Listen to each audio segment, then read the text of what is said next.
Very good. Thank you, distinguished Toastmaster Peter. Would you give us a big hand for President Nick?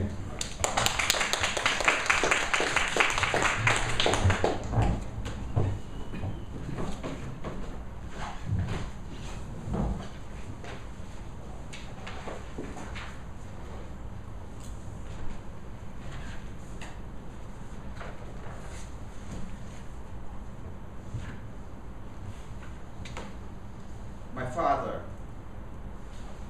was a hardworking, strong, loving, and gentle person. He loved his family and deeply devoted to my mother and two siblings. Losing my father is one of the difficult things that I have gone through. As I am standing up here today, I realize how fortunate I was to have him as my father. There are no words to express how he influenced me in my life. It is through his example that I learned to be the father and husband that I am today. Toastmaster of the day, fellow Toastmaster and guests. Actually, my father is still strong and he is living.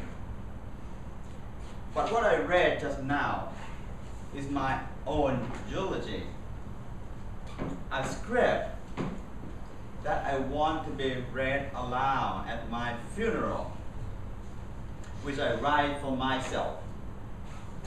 And I expect it to be read by my son, which I don't have one yet.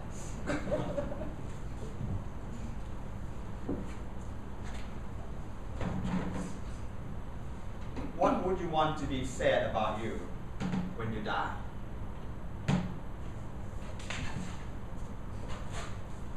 Good things about me is what I want to be said when I'm no longer in the world. If you start writing your own eulogy,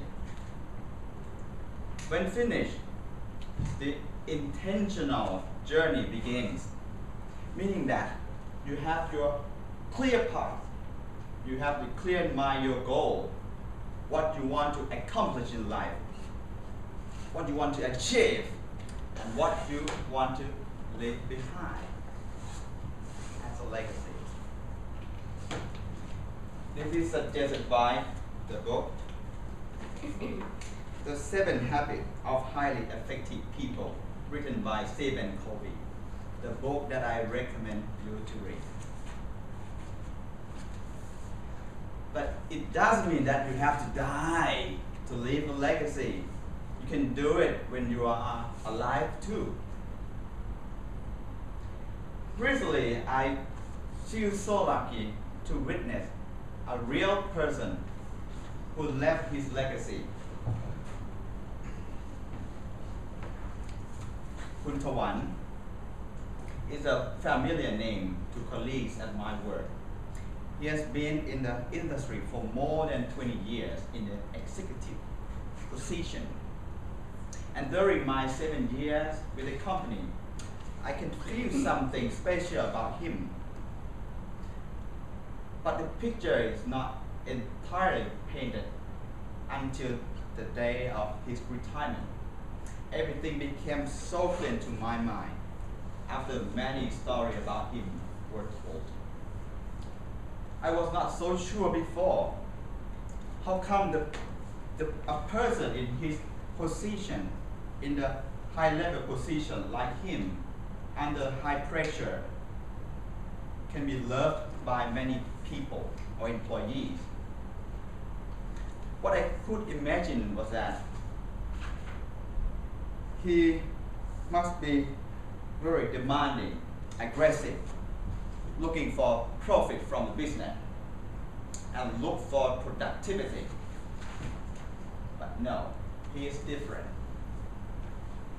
He has been said as the leader, work leader, life leader, and spirit leader. Back in year 2003, Read Write is a company which manufactures the Read Write head of the hard disk drive. The small little thing here. The hard disk drive is a device that embedded in the PC to store data and information of the computer. When the company could not develop new product to meet the technology requirement and combined with the financial problem of the headquarters, the Read Write was bankrupted. And Kun Tawan was then in the difficult time, being the managing director of the company. He had to be responsible for 6,000 lives of employees with only 200,000 US dollar cash in the bank. If only he had 18 million US dollar in the bank, he could close the factory legally by paying the compensation to the employees. So he ran to a renowned consultant of Thailand, where he was suggested to deposit the key of the company to the creditor bank and run away. Go away, anywhere, for our country. Don't care about anything else. But if he did so, he would not have left a good legacy. So, what his mindset is that not only the 6,000 employees that he had to consider, because basically one employee, one worker, worked for 4 more family members, meaning 30,000 people would have been affected by his decision. Instead of running away, he decided to fight.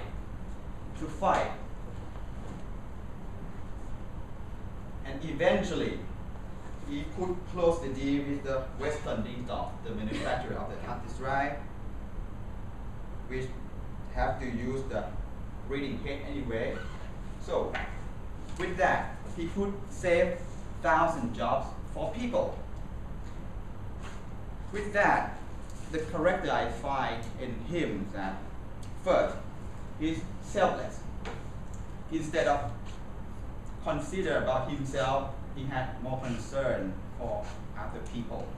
Secondly, he has goal in his mind, or you say, begin with the end in mind. It is clear to him that he has to do anything to save the jobs for people and not to lose any single job position.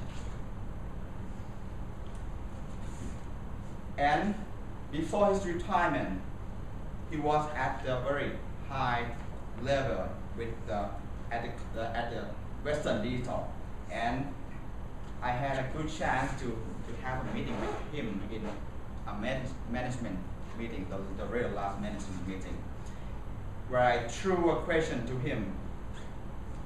Kun Tawan, do you think luck involves in bringing you up in this position as a successful MD?